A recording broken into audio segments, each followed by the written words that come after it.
शायद एक मसला था, किसी लड़की के हाथ पे कुछ लिखने का कोई मसला कुछ ऐसा आया था। हाँ, मतलब और जो सफाई उस महंत जी ने दी थी, मुझे उस सफाई के अंदर झूठ नजर नहीं आया था। वो जो लोग कर रहे हैं, क्या वो कहीं ना कहीं अपना चेहरा चमकाने की उनको पुरानी आदत है? सॉरी, मतलब सॉरी टू से दैट, महंतों को मठों का कमी नहीं है और मठों को महंतों की कमी नहीं है। कि गांव में कोई भी ऐसा काम हो रहा हो, कोई भी ऐसा नेता पक रहा हो, नया नेता पक रहा हो, जो आपके गांव के जंगल को, आपके जोहड़ को, आपके किसी मंदिर को, आपके किसी ठिकाने को, प्रशासन को देने की बात करता हो, तो वो समझ लेना समाज का सबसे बड़ा गद्दार है। मतलब कहीं पर अगर आपको आपके गांव में कई बार ऐसा मिलेगा कोई व्यक्ति जो कहेगा कि हमारे मंदिर में इतना पैसा आता है, अब इसके जो ना इसका एडमिनिस्ट्रेशन सरकार अपने हाथ में ले ले। हाँ, ये तो एक चला हुआ है अभी। कहाँ पे?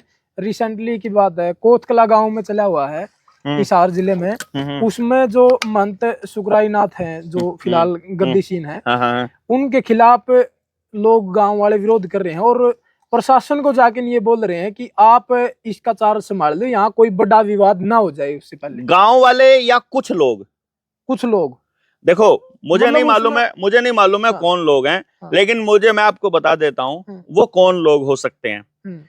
अगर कोई ऐसा काम कर रहा है तो एक बार गांव वालों को इस बात पे नजर रखनी पड़ेगी, क्या वो हर किसी छोटे मोटे आंदोलन में बीच में घुसने के आदी हैं? वो जो लोग कर रहे हैं, क्या वो कहीं ना कहीं अपना चेहरा चमकाने की उनको पुरानी आदत है? क्या वो भड़क भड़क कर बोलने के आदी हैं? क्या वो पहले से ही सरकारों के साथ समझौते करने में टेबल पर सबसे आगे बैठने वालों में शामिल हैं? यदि वो ऐसे लोग हैं तो ये समझ लेना, ऐसे लोगों की शक्ल में वो सरकार के ही नुमाइंदे हो सकते हैं। ये तो नहीं कह सकते जी। कैसे? उसमें तो मतलब इसको तो लीड कर रहे हैं, किसान नेता लीड कर रहे हैं। सुरेश कोत है, गांव से हैं। सुरेश कोत कौन है? किसान नेता जो है, जो मतलब आपने देखे भी हो किसान आंदोलन में, और जो एक दबंग आवाज से बोल रहे हैं, पढ़ का बोल लग रहा है।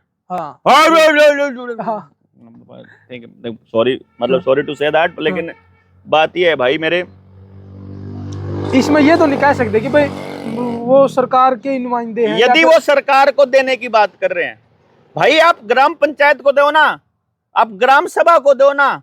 लेकिन वो तो ग्राम सभा की चिट्ठी वो वहां भेज रहे हैं। तो मैं वही तो कह रहा हूँ ना, ग्राम सभा को कह रहे हैं कि लो हमारी ताकत को तुम इस्तेमाल करो, ग्राम सभा के अंडर में रह लो उसको, कि वो जो जब तक सरकार जांच कैसे करेगी। देखो, जिस टाइम पर सरपंची के चुनाव नहीं हुए थे ना भाई, उस टाइम पर सरकार ने एडमिनिस्ट्रेटर के थ्रू गांव की इस प्रशासन को संभाला था। उसी दौरान ये रजिस्ट्रियां हुई थी सारी जमीनों की, सारी जमीन की। इसलिए इस बात को बड़ा ध्यान देने की बात है कि सरकार को एडमिनिस्ट्रेशन देने का मतलब है सत्यानाश। जैसे संस्थाओं ने, लोगों ने समाज के पैसे से काम किया, समाज का काम हुआ, समाज ने स्कूल खोले, धर्मशालाएं खोली, कॉलेजेस खोले, वो समाज के पैसे से चलते थे। बाद में सरकार ने एडिड बना करके उनमें ग्रांट देनी चालू करी, फिर उनको सरकारी का दर्जा दे दिया। अब वो पूरी तरह से सरकार के काबू में है। वो जमीनें भी अब सरकार के पास जा चुकी हैं जो पहले समाज ने दान दे के दी थी। ऐसे ही सरकार के पास कुछ भी जाएगा तो वो उद्योगपतियों के पास जाना है अल्टीमेटली। लेकिन इसका क्या समाधान हो? बहुत आसान समाधान है मेरे दोस्त। दो पक्ष होंगे। एक पक्ष जो होगा वो ऑब्वियसली उस मठ के जो महंत जिसकी बात आप कर रहे हो उनके साथ, और एक होगा उनके खिलाफ।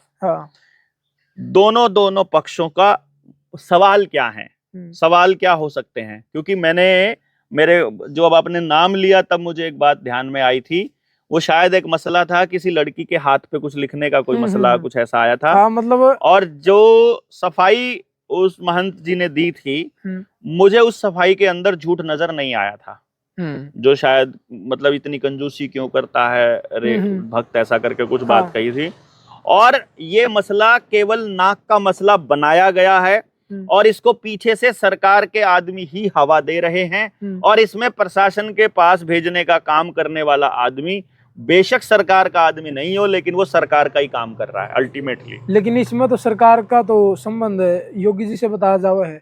जो वहां मंत बैठे हैं, उनके योगी आदित्यनाथ के साथ अच्छे संबंध है और बीजेपी से। ये मठ वाले जो है ना, देखो ये इनको लगता है कि बीजेपी के साथ इनके संबंध हैं और बीजेपी इनका इस्तेमाल करना जानती है और इनका इस्तेमाल करती है, इसीलिए उनका हो ये सकता बात है। तो अपनी मतलब पर्सनल चर्चा होने लग रही है, तो ये कोर्ट मत पे चली गई चर्चा अपनी है। ये चर्चा जो है अपनी या कोर्ट मठ पे चर्चा चली गई अपनी, बात करते करते या बात अपनी उस मठ पे आएगी पर्सनली अपन ये एक अलग मुद्दा बना दिया या फिर इस पर चर्चा अपन करने लग रहे हैं। तो इसमें मेन बात यह है कि जो महंत वहां बैठे हैं उसकी खिलाफत करने वाले वो आपने बताई है। अगर भाई दो पक्ष हैं, एक तो खिलाफत करने वाला और एक उनको चाहने वाला, तो इसमें तो टकराव की भी तो सिचुएशन वहां पे देखो बनी हुई है। एक और चीज होती है, मैं इसमें एक और चीज देखता हूँ कि अगर कोई महंत हैं और वो सच में संत बन चुके हैं तो मुझे लगता है ऐसी किसी स्थिति में तो उनको विवाद में तो उनको भी नहीं पड़ना चाहिए।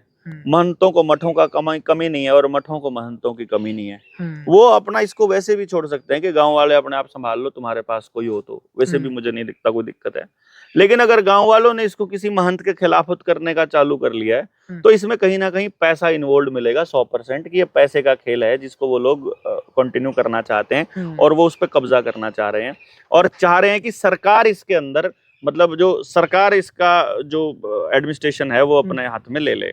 तो आप इसमें देख लीजिएगा कि किस तरह से ये पूरा प्रोसेस आगे बढ़ता है और गांव वाले इसमें क्या कहते हैं।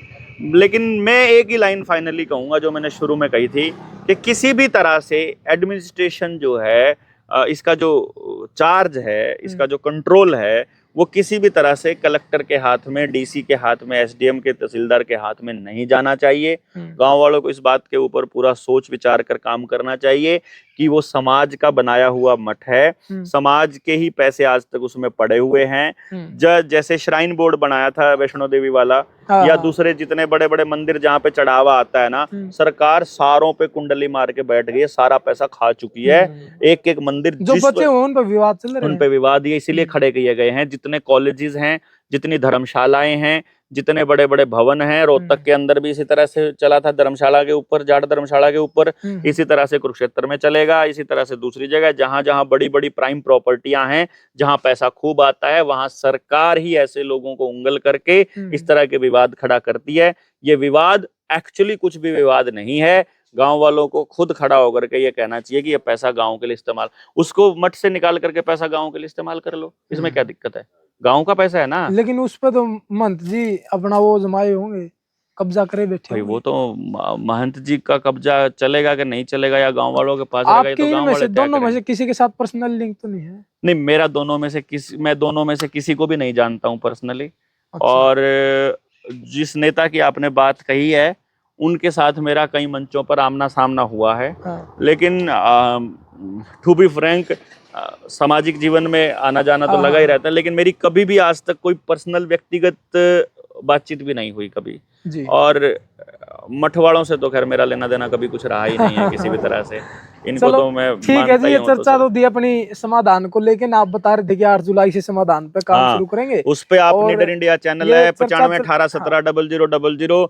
हमने भाई एक जो एग्रो फूड के नाम से एक कंपनी का अकाउंट 951817 वाले नंबर के साथ जोड़ दिया है और जो 23 मार्च वाले कार्यक्रम का खर्चा भी हमारे से पूरा नहीं हुआ अब तक। अच्छा भाई, हमको मदद भी कर दीजिए और हम लोगों को इस मामले में जितनी आपकी सपोर्ट मिलेगी, जितनी आपकी मदद मिलेगी, हम अगला कार्यक्रम उस हिसाब से कर पाएंगे। नहीं मिलेगी, अब गांव वाला पिछले वाला पूरा हो जाए पैसे हमारे, अगला कार्यक्रम तो हम गांव वालों से ही बिना उसके शुरू करने वाले हैं।